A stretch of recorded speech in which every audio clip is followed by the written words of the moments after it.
मोरे पीछावरवाओ निमिया के गछिया बह लागी शीतली बयार हो। मोरे पछवरवा निमिया के गछिया की बह लागी शीतली बयार जी। ताहि तर मोरे बाबा पलंग बिछावई सोई गए हई भर नींद हो। ताहि तर मोरे बाबा पलंग बिछावई सोवई हो भर नींद ना। घर में से निकरीन बेटी सुंदर रहीतिन बेटी बाबा से अरज मार हो। घर में से निकरीन दुल रहीतिन बेटी देई बाबा से अरज मार हो।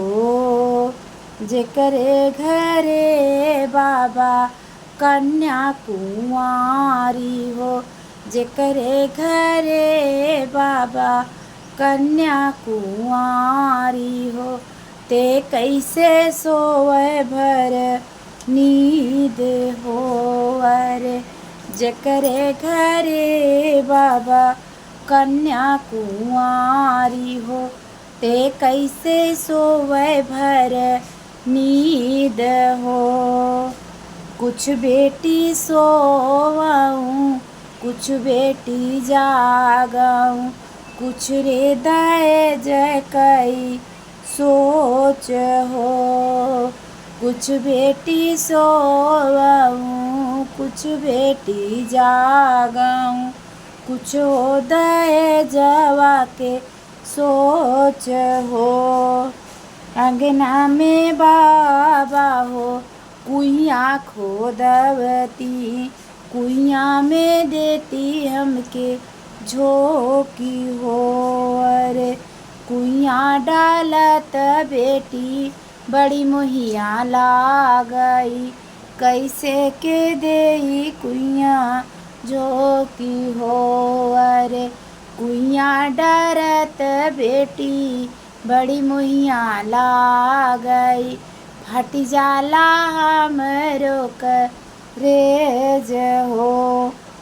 अरे घोड़वा चढ़ल में सुंदर दुल्हे भैले दुआरे बाबा के ठाढ़ हो। यहीं रे नगरिया ससुर नेटुआ नचाईबई बियहले जाब धिय तो हार हो।